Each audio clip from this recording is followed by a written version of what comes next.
कहते हैं कि अपने रसोई में आंवला, हरडे, बहेड़ा, इन तीनों के बाद कोई अच्छी चीज है तो अजवाइन, फिर उसके बाद बोला तो जीरा, फिर उसके बाद बोला तो हींग, और उसके बाद फिर वो बोलते हैं सबसे अच्छी चीज है मेथी का दाना। इस मेथी के दाने के बारे में इसकी जो विशेषता है मेथी की, ये वात नाशक है और कफ नाशक, दो बीमारियों को जड़ से खत्म करने की शक्ति इस मेथी में है। मेथी पित्त को बढ़ाती है, वात को कम करेगी, कफ को कम करेगी, पित्त को बढ़ाएगी। इसका मतलब ये हुआ कि मेथी उपयोग अगर आप करते हैं तो वात की बीमारियां खत्म हो जाएंगी पूरी तरह से, और कफ की बीमारियां खत्म हो जाएंगी पूरी तरह से। पित्त की बीमारियां बढ़ सकती हैं क्योंकि मेथी पित्त को बढ़ाती है। तो जिन लोगों को पित्त की बीमारी पहले से है उनके लिए विनती है कि वो मेथी का उपयोग ना करें। जिनको पित्त की बीमारी पहले से है वो मेथी का उपयोग ना करें। पित्त की बीमारी आप समझते हैं, एसिडिटी होना, हाइपर एसिडिटी होना, अल्सर होना, पेप्टिक अल्सर होना, मुंह में पानी आना, खाने का हजम नहीं होना, खाना खाने के 2-3 घंटे बाद भी खाने का टेस्ट मुंह में रहना, डकारे आना वगैरह वगैरह, हिचकी आना, ये ज्यादातर पित्त से जुड़ी हुई बीमारियां। तो मेथी के लिए बागभट्ट जी कहते हैं कि पित्त के रोगी छोड़कर वात और कफ के रोगी इसको भरपूर मात्रा में ले सकते हैं। अब वात की बीमारियां अगर आपकी हैं, घुटने दुखना, कमर दुखना, कंधे दुखना, जोड़ों का दर्द, मेथी का उपयोग जरूर करें। अब आप पूछेंगे जी मेथी का उपयोग करने का तरीका बहुत सरल बताया बागभट्ट जी ने कि रात को 1 गिलास गुनगुने पानी में या गर्म पानी में 1 चम्मच मेथी दाना डाल दें, रात भर उसको रखें, सुबह उठकर मेथी दाने को चबा चबा के खाएं। चबा चबा के खाने का महत्व तो बहुत है। कई लोग मेथी की फंकी लेते हैं, पिसा हुआ मेथी होता है ना, उसकी फंकी लेते हैं, लेकिन फंकी का महत्व तो इतना नहीं है जितना चबाकर खाए हुए मेथी का है। क्यों? कारण उसका यह है कि जैसे ही मेथी आप चबाते हैं लार बनना बहुत तेजी से शुरू होती है, क्योंकि मेथी का जो स्वाद है ना वो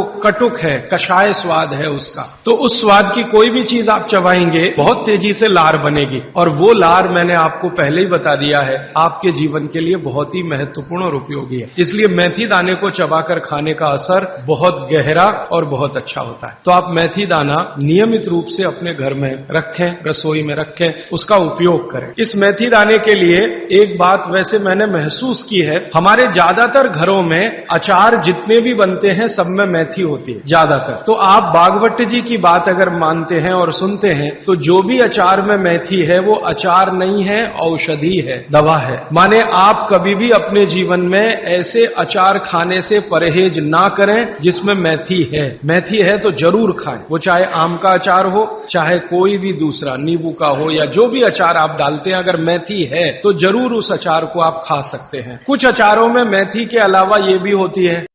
आप भी अपने या माता पिता के बढ़ते हुए बीपी से परेशान हैं? क्या ये बीमारी आपको भी तंग कर रही है? तो अपनाइए जीवन हर्बल की आयुर्वेदिक बीपी किट, जो स्पेशली बनी है हाई बीपी की समस्या के लिए। इसमें कुछ ऐसी औषधियां डाली गई हैं जो आपके ब्लड प्रेशर को सही रेंज में रख के आपके ब्लड को हार्ट तक आसानी से पंप करने में मदद करती हैं। तो आज ही अपनाइए जीवन हर्बल की आयुर्वेदिक बीपी किट। इस प्रोडक्ट की अधिक जानकारी के लिए या हमारे डॉक्टर से फ्री में सलाह लेने के लिए आप दिए गए नंबर पर कॉल कर सकते हैं। अजवाइन होती है, अगर अजवाइन है तो आप जरूर अचार खा सकते हैं, क्योंकि महत्व की बात जो आपको मैं समझाना चाहता हूं वो ये कि किसी भी अचार पर, किसी भी फल पर औषधियों का असर फल से ज्यादा होता है। जो विज्ञान की बात है वो ये कि आपने अचार डाला, तो मान लो आम का फल था, आम के फल का अचार डाला, अब इस पे मेथी पड़ गई या इस पे पड़ गया ये अजवाइन पड़ गई, तो अजवाइन और मेथी 2 ऐसी औषधियां हैं जो दूसरे के प्रभाव को बहुत कम और अपने प्रभाव को बढ़ा देती। तो कई लोग ऐसा घबराते हैं ना, मुझे अचार खाना तो अच्छा लगता है लेकिन खा नहीं सकता क्योंकि मुझे ऐसी तकलीफ है। मैं आपको ये कहना चाहता हूं कि अगर मेथी पड़ी हुई है किसी भी अचार में और आप वात के रोगी हैं या आपको कफ की तकलीफ है तो बेझिझक वो अचार खाइए, तो अचार के साथ मेथी जाएगी। और अचार में पड़ी हुई मेथी का असर वो 20 गुनी ज्यादा होती है। तो इसलिए अचार में पड़ी हुई मेथी जितनी पुरानी होती जाएगी आपको उतनी ही लाभकारी है। और ठीक यही बात उन्होंने अजवाइन अजवाइन के लिए लिखी है कि अजवाइन अचार में पड़ गई है तो आप समझ लो कि वो बहुत गुनी बढ़ गई है। कोई भी एमबीबीएस एमडी डॉक्टर से पूछ के देख लीजिए, उसके बारे में कुछ नहीं जानता, और चूंकि वो जानता नहीं है तो अनजाने में कह देता अचार मत खाओ जी, हाँ नहीं तो ये हो जाएगा वो हो जाएगा। उसको ये मालूम नहीं है कि मेथी दाने का अचार है, अजवाइन का अचार है, जीरे का अचार है, हींग का अचार एक बनता है। तो भागवत जी कहते हैं कि जितने तरह के फलों के अचार हम बनाते हैं उसमें आयुर्वेदिक औषधि अगर पड़ गई है तो वो फल का असर कम है, औषधि का असर ज्यादा है। और आयुर्वेद की औषधियों को कुछ विशेष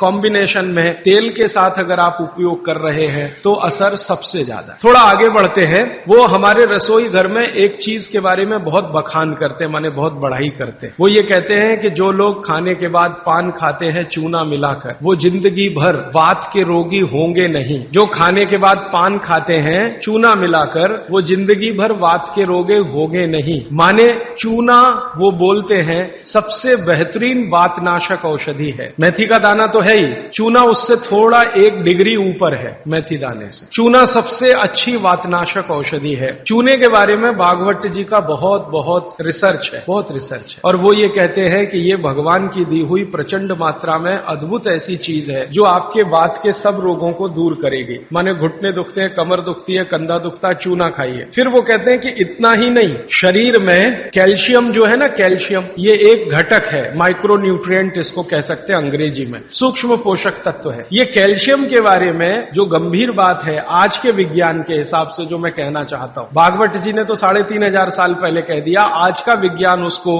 प्रूव कर रहा है, कंफर्म कर रहा है। वो ये कि कैल्शियम की कमी अगर शरीर को है तो आपको 20 नहीं 85 बीमारियां आएंगी। कैल्शियम की कमी अगर है शरीर को तो 85 बीमारियां आएंगी। क्या क्या आ सकता है? हर तरह का दर्द आपको होगा, हर तरह का, मांसपेशियों का दर्द, हड्डियों का दर्द, सब तरह का। हड्डियों की जितनी विकृतियां हैं वो सब कैल्शियम की कमी से आएंगे। हड्डियों के जितने रोग हैं वो सब कैल्शियम की कमी से आएंगे। फिर वो कहते हैं कि रक्त के बहुत सारे रोग कैल्शियम की कमी से आते हैं, रक्त के रोग, खून की बीमारी। फिर वो कहते हैं कि बहुत सारे कफ के रोग कैल्शियम की कमी से आते हैं। तो कैल्शियम कम नहीं होने देना चाहिए। जो विज्ञान आज का कहता है, आधुनिक विज्ञान ये कहता है कि कैल्शियम वो माइक्रो न्यूट्रिएंट है, वो सूक्ष्म पोषक तत्व है जिसके शरीर में रहने पर ही दूसरे सूक्ष्म पोषक तत्व उपयोगी होते हैं। ये 12-15 साल का रिसर्च है, एक वाक्य में मैंने खत्म कर दिया। कैल्शियम की उपस्थिति में ही बाकी सभी सूक्ष्म पोषक तत्व उपयोगी होते हैं। इसका मतलब यह है कि अगर आपको शरीर में विटामिन सी का असर देखना है तो कैल्शियम चाहिए, विटामिन ए का असर देखना है तो कैल्शियम चाहिए, विटामिन बी का असर देखना है तो कैल्शियम चाहिए, अगर विटामिन डी का असर देखना है तो भी कैल्शियम चाहिए, विटामिन के का असर देखना है तो भी कैल्शियम चाहिए, प्रोटीन अच्छे से आपके शरीर को काम में आए तो कैल्शियम चाहिए, कार्बोहाइड्रेट्स ठीक से आपके शरीर को मदद करे तो कैल्शियम चाहिए, फैट्स आपके शरीर में डिसॉल्व होते रहें और जहां जरूरत है वहां लुब्रिकेशन में मदद करते रहें तो कैल्शियम चाहिए। माने समझ लीजिए कि कैल्शियम अगर नहीं है तो शरीर में सब कुछ बीमारियां आने ही वाली है। इसलिए कैल्शियम की उपलब्धता शरीर को होनी ही चाहिए। अब इसके बारे में भागवत जी कह रहे हैं, आधुनिक विज्ञान ने अभी प्रूव किया, भागवत जी पहले ही कह गए कि हमारे शरीर की 40 वर्ष की उम्र तक, 40 से 45 वर्ष की उम्र तक जो कुछ भी हम खा रहे हैं इसी में से हमको कैल्शियम मिलता रहता है। सबसे ज्यादा कैल्शियम आप जानते हैं दूध में है, दूध, फिर दूध के बाद दही,